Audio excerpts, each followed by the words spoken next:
Hello student, welcome to the channel of examination master. तो आज की इस वीडियो के अंदर हम बात करने वाले हैं वाइवा क्वेश्चंस के बारे में। जी हाँ, असेंबली प्रोग्रामिंग के इंपॉर्टेंस जो कि काफ़ी ज़्यादा पूछे जाते हैं क्वेश्चन ये सभी वाइवा के अंदर। तो वही सारे क्वेश्चंस हम लेके आए हैं एज वेल एज उसके आंसर्स। चलिए स्टार्ट करते हैं। ये वीडियो पूरा देखना। ये वीडियो देखते ही आपका ये वाइवा का जो है आपका सेशन चल रहा है ये कंप्लीट हो जाएगा। तो पहले आता है define system software. System software क्या होता है, सबसे पहले क्वेश्चन यही पूछा जाता है। It consist of a variety of program that supports the operation of the computer. This software makes its possible for the user to focus on the other problem to be solve without needing to know how the machine work internally. Operating system and assembler and loader, ये कुछ examples के दिए गए हैं। Give some application of the operating system. Operating system के कुछ examples आपसे पूछे जाते हैं कि क्या है, एप्लीकेशंस क्या है। तो पहला आता है to make the computer easier to use, काफ़ी इजी बना देता है उसको यूज़ करने के लिए। To manage the resource in computer, ताकि हम जो भी रिसोर्सेज है उसको मैनेज कर सकें। प्रोसेस मैनेजमेंट होती है, प्रोसेस को मैनेज कर सकते हैं। डाटा एंड मेमोरी मैनेजमेंट होती है। To provide the security to the user, user को सिक्योरिटी प्रोवाइड करवाई जा सकती है। Operating system act as the interface between the user and system, system और यूज़र के बीच में एक तरीके का इंटरफेस प्रोवाइड करा देता है। विंडो, लाइनक्स, यूनिक्स, डॉस, ये कुछ एग्जांपल दिए हैं। Define compiler and interpreter. Compiler is a set of program which convert the whole high level language program to machine language program। ठीक है, कंपाइलर क्या करता है, हमारा हाई लेवल लैंग्वेज प्रोग्राम को क्या करता है, वो मशीन लैंग्वेज में कन्वर्ट कर देता है। Interpreter is a set of program which convert high level language program to the machine language. ठीक है, हाई लेवल लैंग्वेज प्रोग्राम को मशीन लैंग्वेज के अंदर कन्वर्ट कर देता है line by line. Define loader. अब आता है लोडर क्या होता है। Loader is a set of program that loads the machine language translate by the translator into the main memory and makes it ready for the execution. ठीक है, ये आपको पता होना चाहिए। लोडर का क्वेश्चन भी काफी बार पूछा जा चुका है। What is the need of MAR register. पहले तो MAR की फुल फॉर्म पता होना चाहिए। मेमोरी एड्रेस रजिस्टर होता है। Is use to store the address of the memory from which the data is to be read और to which data is to be return. ठीक है, ये पता होना चाहिए। मेमोरी एड्रेस रजिस्टर है, नाम से पता चल रहा होगा मेमोरी की एड्रेसिंग करता है ये। ठीक है, वो बताता है कहाँ से हमें लेना है, कहाँ पर हमें रखना है। What is a register? Register are a type of computer memory used to quick accept, store and transfer data and instruction that are being used immediately by the CPU।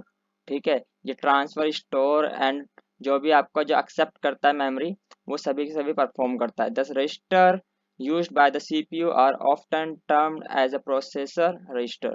ठीक है, प्रोसेसर रजिस्टर में hold and instruction के बारे में आपको पता ही होगा। Add, compare, subtraction, ये सब कुछ होते हैं जो कि मेमोरी टू मेमोरी होता है सब कुछ। स्टोरेज, एड्रेस और any data such as bit, sequence और individual character. The computer needs processor register for the manipulating data and register for holding a memory address. ठीक है, जाहिर सी बात है। The register holding the memory location is used to calculate the address of the next instruction after the execution of the current instruction is completed। अब आता है type of register. Registers के types क्या होते हैं। MAR जो कि हमने पढ़ा, मेमोरी एड्रेस रजिस्टर। वहीं फिर आता है मेमोरी डाटा रजिस्टर MDR।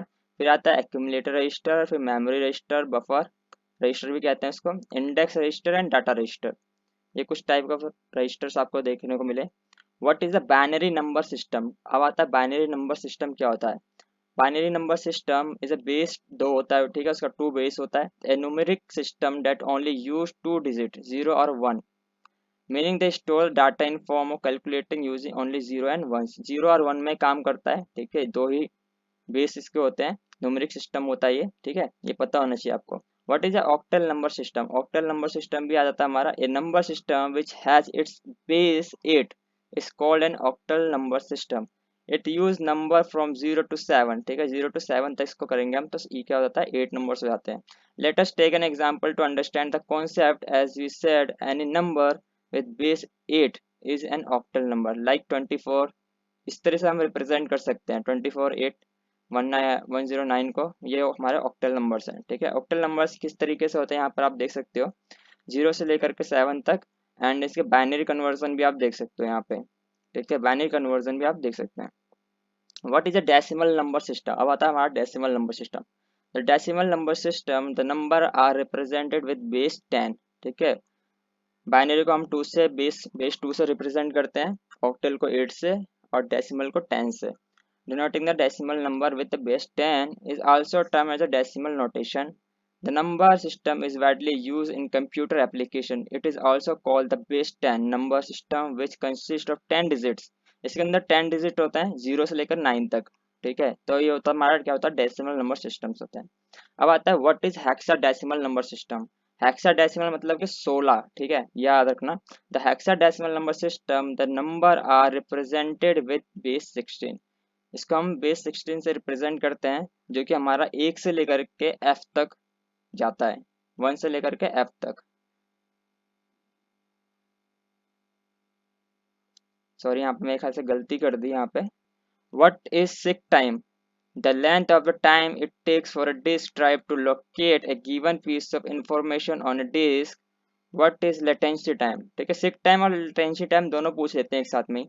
ठीक है, the time taken from an information to get to its destination and back again, उसको हम latency time कहते हैं।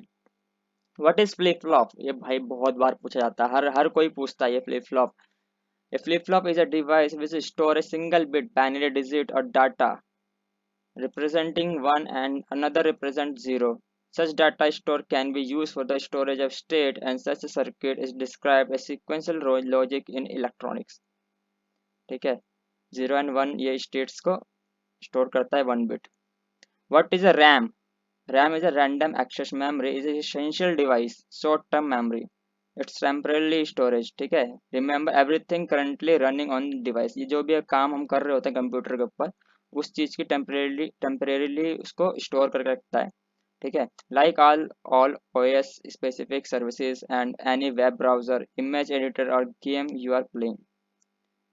What is ROM? ROM होता है हमारा read only memory. It is a type of storage memory that permanently store. मतलब हमारा क्या होता है, रैम में तो हम रैंडमली एक्सेस मतलब वो इरेज हो जाता है, लेकिन रीड ओनली मेमोरी में परमानेंटली स्टोर हो जाता है हमारा data. Personal computer and other electronic devices. Difference between the S RAM and D RAM, ये डिफरेंस पूछा जाता है। एस रैम का पहला डिफरेंस ये आता है हमारा, transistors are use to store information in S RAM, capacitor are use to store the data in D RAM. Capacitor are not used, hence no refreshing is required. ठीक है, S RAM में capacitor use नहीं होता, इसलिए उसके अंदर refreshing required नहीं होती। वहीं डी रैम के अंदर क्या होता है, to store the information for a long time contents of the capacitor need to be refresh periodically. इसको हमें रिफ्रेश करना पड़ता है अगर हमें डाटा को ज़्यादा दिनों तक रखना है। S RAM is a faster as compare to the D RAM. D RAM is provided slow access speeds. There are हमारा एस रैम क्या होता है, वो एक्सपेंसिव होता है, डी रैम हमारा चीपर होता है। S RAM are low density device, D RAM हमारा हाई डेंसिटी डिवाइस होता है। एस रैम होता है these are use in cache memory, D RAM हमारा यूज होता है मेन मेमोरी के अंदर। ठीक है, what is a code segment. अब आता है हमारा what is the code segment. The code segment also known as a text segment contain the machine instruction of the programme. The code can be tough as like text of a novel. It tells the story of what the program does। ठीक है, हमें बताता है। What is the data segments? The data segment contain the static data of program। ठीक है, data segment क्या होता है, वो कंटेन करता है static data of the program, the variable that exists throughout program execution। What is the cache memory?